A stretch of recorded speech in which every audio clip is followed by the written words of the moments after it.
าะแคมทะเลสุยซ้ำนี่เลยใหญ่เนาะ ว่าไป เอา ทะเลกับซุย ทันแล้วยังวะ ซุยบ้านเฮาทะเล ทะเล สิมาซุยหยังซุยอยู่เย็น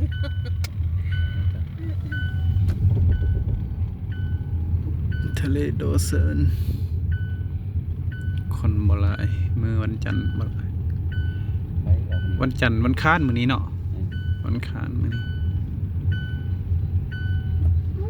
โอ้น้ำเปื้อนอันนี้มัน มันสะอาดอันใดน้ เฮ้ย ำเบิ่ง นั่นเลย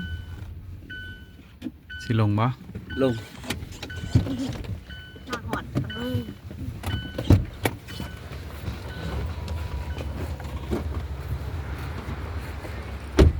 ลงนี่แหละ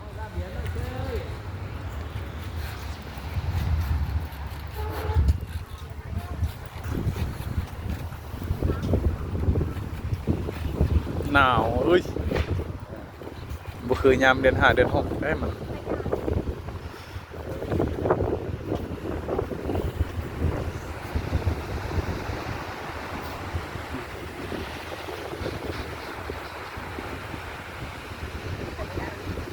ของ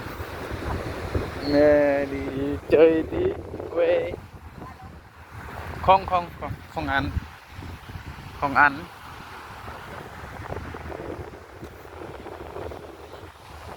มาเบิ่งทะเลหน่อยนึงแล้วก็เมื่อฮานอยคือเก่า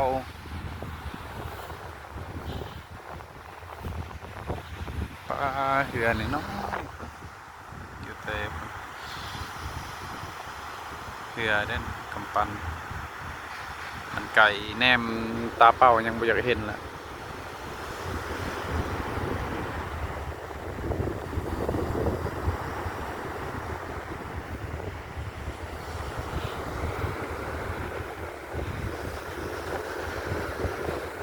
เก็บหอยแครงมึงดู มันบ่มีดอกหนาวเด้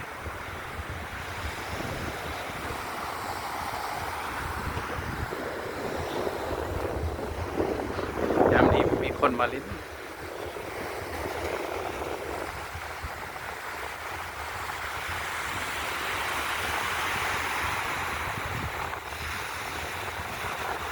คืนทะเลเนี่ยเนาะ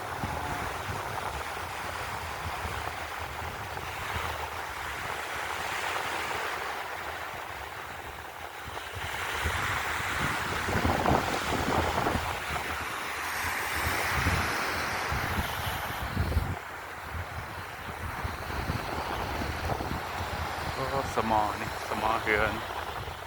ตามมานี่เรียบร้อยอ่ะ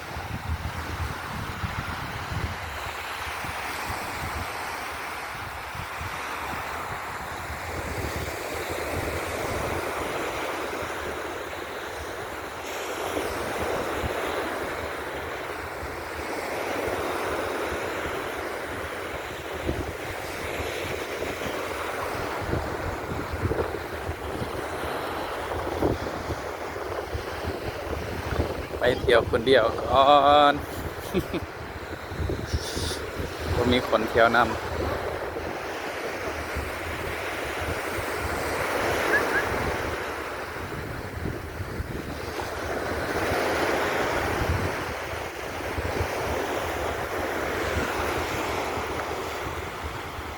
เป็นประชาชน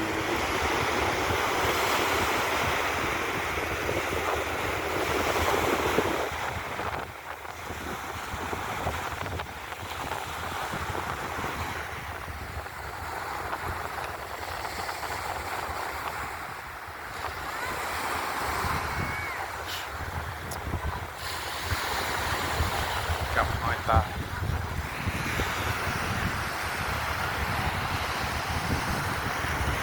ผู้ใด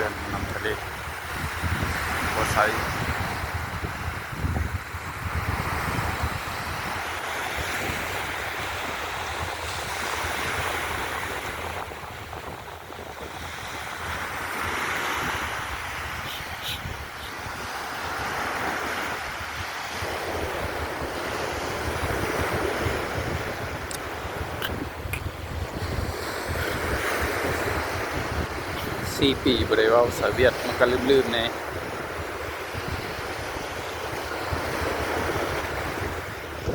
ภาษาเขาเด้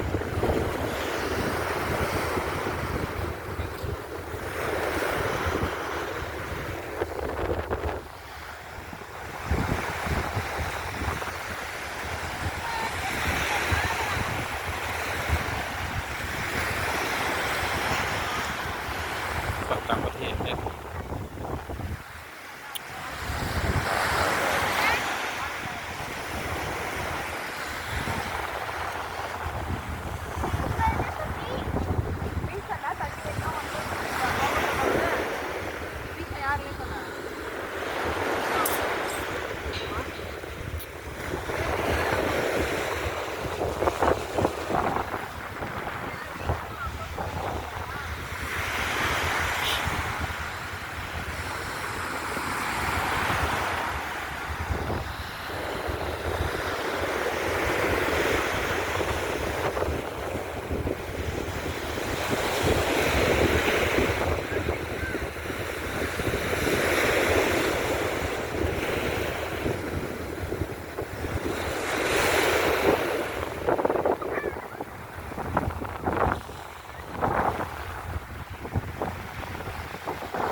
หนาวเย็นเลย